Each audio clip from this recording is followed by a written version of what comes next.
What is going on, my casual fans? Today, I'm going to be going through and giving my takes, my opinions, my thoughts on the next fight for every single champion in every division from flyweight to heavyweight. And I don't want to waste time. I'm going to get right into it. But really quick, I just want to say I got 1,000 views on one of my videos. Thank y'all. I appreciate that. Next up, getting straight into it, Joshua Van. Y'all probably don't know this because, I've just came back recently, but if you look at my banner, I'm the #1 Joshua Van Glazer in the world. I love this guy. Never picked against him in a single fight. You see Bedtime glaze him. Bedtime picked Edgar Shayrez to beat him, by the way. I picked him to win in every fight. I watched his debut. I was sitting there waiting for him to fight on the prelims against Kevin Borjas and Pereira versus Prochaska. I was sitting there waiting for him to fucking fight every fucking day. I was so excited.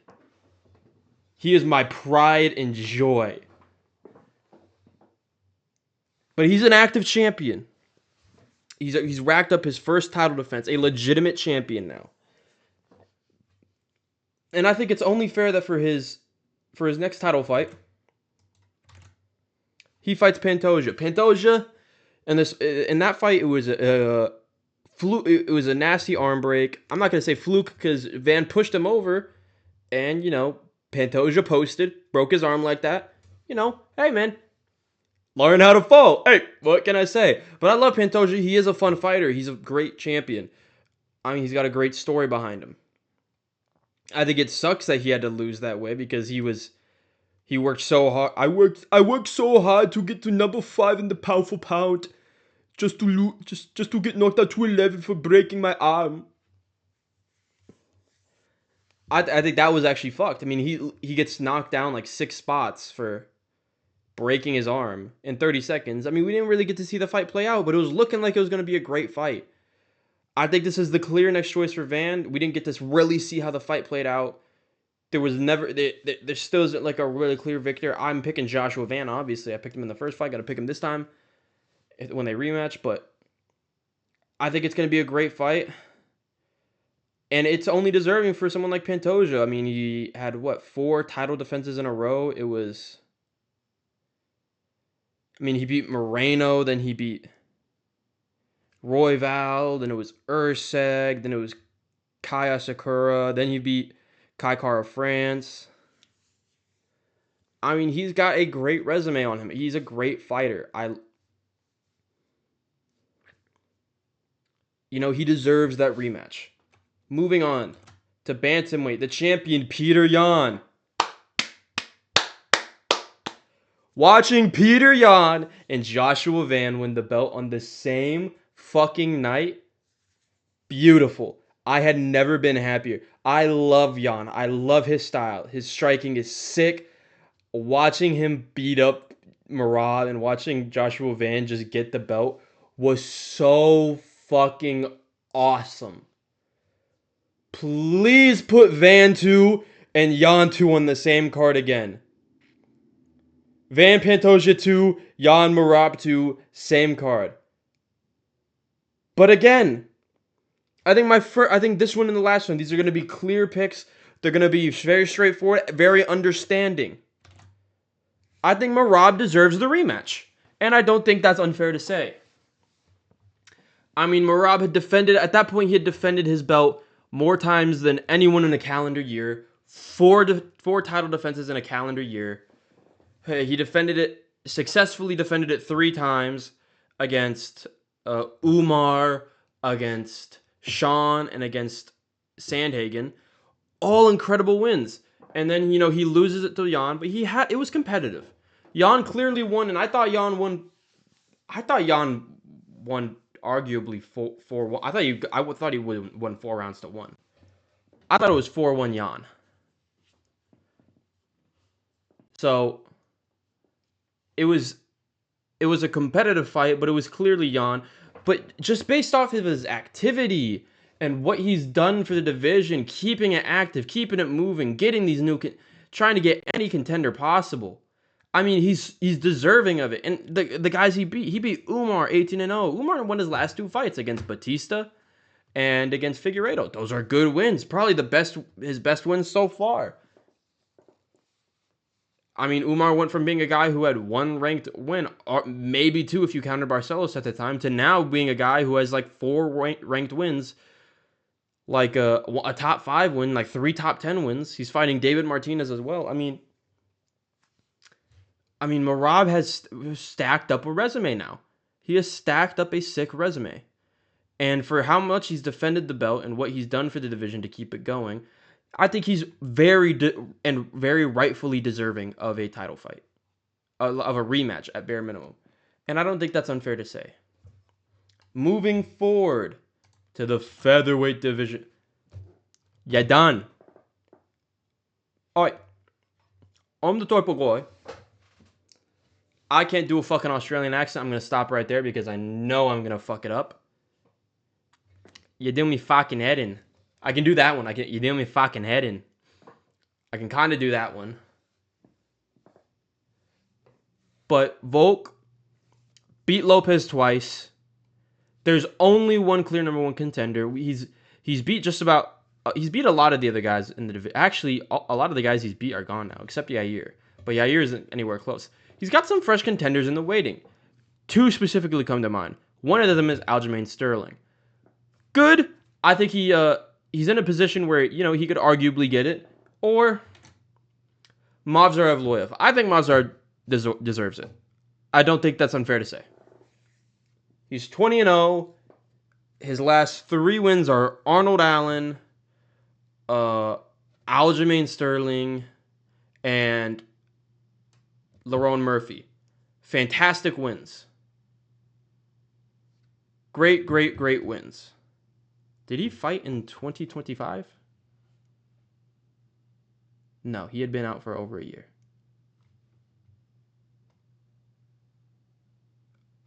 Yeah, he got injured though. But I mean, he took out Murphy 9-0, 9-fight win streak in division, 17-0. He deserves it. Aljamain Sterling, Lerone Murphy, Arnold Allen, all great fighters, great wins. He 100% deserves the title shot. Volk has been calling for it. He's been calling for it. He's on a 10-fight win streak. Even if you think he's boring, even if you don't like the decisions, even if you think he's gotten robberies, he's the only true rightful contender at this point besides Aljo. But even then, he has that win over Aljo. And you know what? At first I thought Aljo won. Movsar won that. He won that fight. Okay, I think that's fair to say. I think Volk smokes him, but I think he's deserving of the fight. I think Movsar deserves that fight against Volk. He's done enough. He's paid his dues. I think this fight needs to happen next. And I don't think it's unfair to say. Especially since I think it's only right by Volk and what he's done for the division. He wants this fight. Let him have this fight. He wants this 20-0 challenger. It would be great for his resume if he wins. And Movsar, it would put Movsar as a great champion for the division. I mean, would he be boring? Sure, but 21-0 undefeated, another Russian Caucus champion. Shit, dude. That's fucking out. That means featherweight stacked as fuck. So, I think it's only fair he gets it. And I think it's only right, and I think it's the only sensible option at this point. So, Movsar Evloev 100% deserves a title shot first. Next up, Ilya Topuria.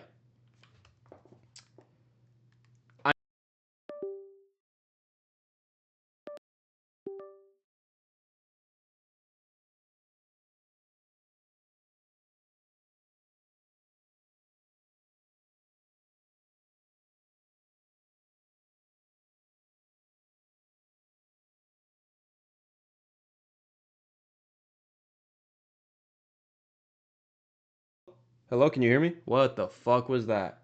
That was weird as fuck. But I know he's got his fight against Gaethje. Sorry, that was weird. But I think it only makes sense. Hold on just 1 second.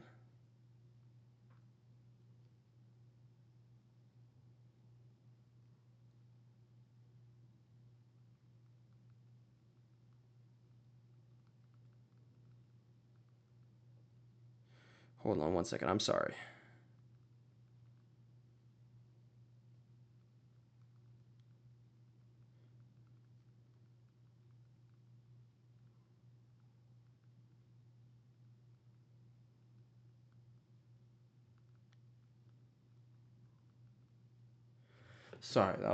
Sorry about that. But I know he's got to fight against Gaethje at the White House. But I think it only makes sense that he gets. Oh my God, I'm blanking right now. But besides Gaethje shouldn't get the shot to begin with. I think there's only one real contender that makes sense. Arman Tsarukyan. I know Arman keeps fucking up his chances because he's sick in the fucking head and he keeps doing these dumb things that make him very unreliable and untrustworthy to get a title shot because you don't want someone who's headbutting and doing all this bullshit. But I believe he deserves it. I mean, Oliveira, Hooker, Beneil, fucking who else did he beat? Fucking Damir Ismagulov. A couple other wins. Got an RUO win against Gamrot. But it really comes down to he has a win over Oliveira and now he has a win over Dan Hooker. I mean, he deserves it. He's the fight everybody really wants to see anyways as a test. He's got a personality. He's got a storyline with Ilya. It just makes more sense. I mean, Gaethje beat Fiziev in a rematch and Paddy Pimblett for the interim title. It didn't make sense to be an interim title. And besides, they only did it because they hoped Paddy would win.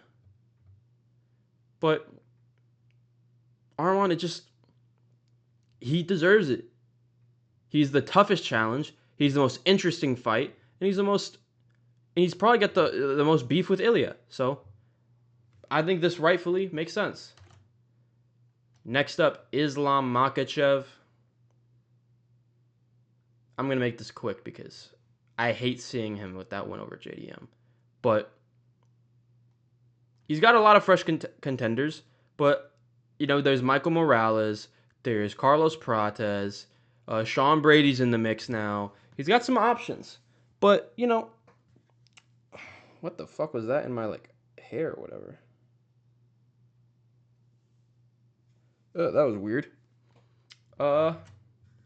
Ian Gary. Ian Gary is the only one that makes sense. Ian Gary is now coming off a win over Carlos Prates, schooling him for 3 rounds straight. And he's coming over a win over Bilal Muhammad. I mean, he deserves it. He genuinely deserves the title shot.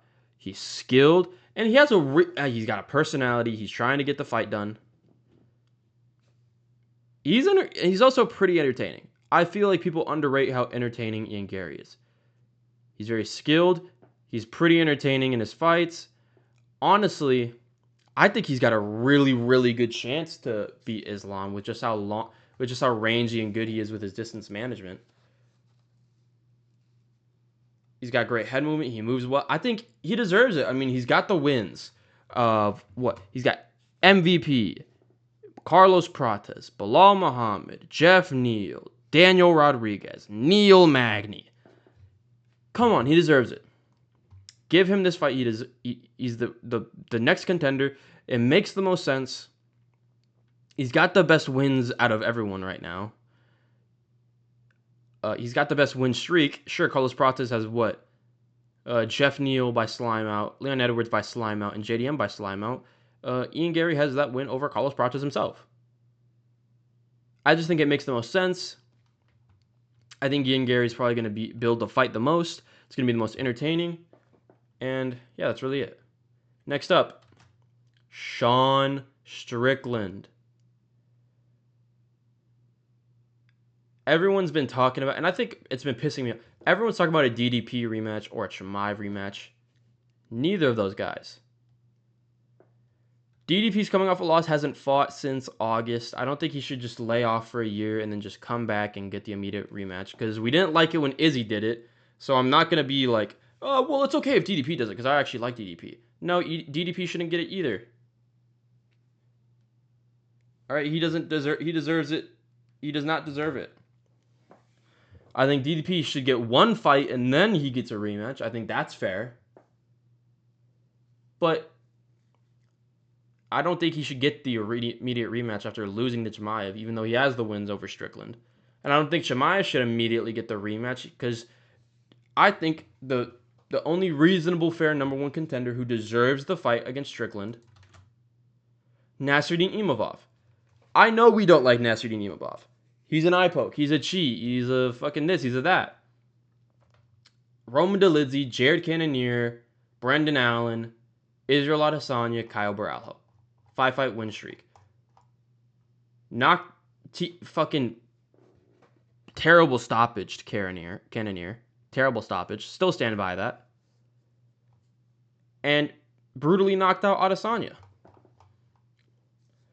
Nasruddin, he's fast. He's evolved since then. He can grapple decently. He's got super fast on the feet. Great boxing, great body shots, great movement. Been talking shit to Strickland and has the history with Strickland losing to him. So I think it's a great fight. I think it's the only reasonable fight. I think he's been cheated out of a title shot for a while. I think he's been kind of getting fucked over for a bit. And so I think it's finally time he gets his shot. He's earned it. He's done what he's needed to do. He doesn't need to sit there and wait for and fight any more contenders. He shouldn't have to fight Dricus at this point. He shouldn't have to. He's fought these older vets of the division, and he's beaten these guys. He's done what he's had to do. He beats Jared Cannonier, and they put him against Brendan Allen, who's ranked below him. He beats him, doesn't get moved up at all, and then he fights Izzy and knocks him out. At that point, he should have already been getting the shot. So I think he's been cheated out of it for a while, and I think he deserves it. I know a lot of this comes down to I think he deserves it, but I mean, then again, that's what it all is. I think he's coming off great wins. He's on a good streak right now. He's clearly evolved. I think it's an interesting fight right now, and I think it makes the most sense, considering Allen's fighting Shablazian, Kyle's coming off one win over De Ritter, Joe Pyfer just beat Izzy on a 10 gajillion fight losing streak. DDP's coming off a loss, hasn't fought in like a year. I think it makes sense. Moving on to light heavyweight, and I know, first of all, it's going to shock you what I'm going to do. I'm not putting Oldberg here. Oldberg's going to be out for like a year. I think for an interim title fight or something better, because that makes sense. Or maybe we just strip Oldberg. We do the winner of Ankalaev and Roundtree Jr. Don't need to explain it. I think it's completely fair. The winner of Ankalaev versus Roundtree Jr. Okay? Because if Roundtree Jr. wins, it's like, oh, cool, fun striking matchup. We got a fun striker. If he fights Oldberg, fun striking matchup. Or Ankalaev, great win streak. Like, would get me back on a good win.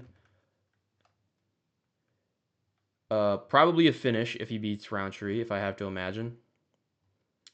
I think they should fight Paulo Costa. Paulo Costa is not really... Well, I think he's been talked about a little, but he's on a mega resurgence. He knocked out Azamat Mirzakhanov. He's a ranked light heavyweight. He is top 10. He should be number 6 right now. I think you put him against the winner of Roundtree and Ankalaev. I think that's a great fight. I really do. I think he's got a good chance to beat both of them. I think he beats both of them. But it's an interesting matchup because it's 5 rounds. And it's cost that light heavyweight against these bigger dudes. But he himself is a bigger dude. It's an interesting fight. It's something fresh. And if Oldberg doesn't vacate, and then we have a clear, fresh contender for him for when he gets back. If he does vacate, we get a fresh new champion. We either get Ankalaev back, and that sets up a new title fight when Oldberg gets back, or we have Paulo Costa, who's probably going to defend the belt. He's probably going to be, a little bit inactive, but he's probably going to be more active at light heavyweight because he doesn't have to cut as much. He's probably going to have these more entertaining fights. Light heavyweight's probably going to be super fun and entertaining. It's we need something to move light heavyweight along, and I think that this keeps the division going, and in terms of the title picture, keeps things progressing somewhat. It only makes sense. We need to keep the division moving. We cannot stand by idly while Olberg is injured. We didn't do it when Hill was injured. We didn't do it when Yuri was injured. We got to keep the division moving. It only makes sense to keep it moving with Paulo Costa versus the winner of Ankalaev in round 3. We have Costa, who's name value, who's a veteran in the UFC, who's on a resurgence, coming off great wins, be their undefeated top 6 guy. And then we'll have another Russian, possibly a third Russian in a row for Costa, or Roundtree, which would be either Ankalaev, just a really good win overall, a really competitive good fight, or Roundtree, a 6 striking matchup that could possibly go 5 rounds, depending, but just a 6 striking matchup where we could probably see one of the greatest light heavyweight fights of all time for the title fight. So I think it makes sense, and I think this is really the fight to make to keep the division moving and keep things interesting, keep people interested in it. And I think finally we got the heavyweight division. Not gonna waste too much time on it. Tom Aspinall, the champion. Uh, it's different than Olberg because he got cheated. Gone gouged him in the eye, the fucking cuck. But I think it's only fair that he fights the winner, Pereira Gone. I think it's only fair. It makes sense. It's for the interim title. It's just logical. If Gone wins, it's an interesting rematch because it's like, oh, Gone was winning a little bit. And if Pereira wins, it's Alex Pereira. Everybody's going to watch it. 3 division undisputed champ, not including the interim. So I don't think this one needs much explaining. So I'm not going to. But tell me what you guys want to see as the next title fight for every division. Let me know your thoughts down below. Give me your breakdowns, everything. Love y'all. See y'all later. Peace.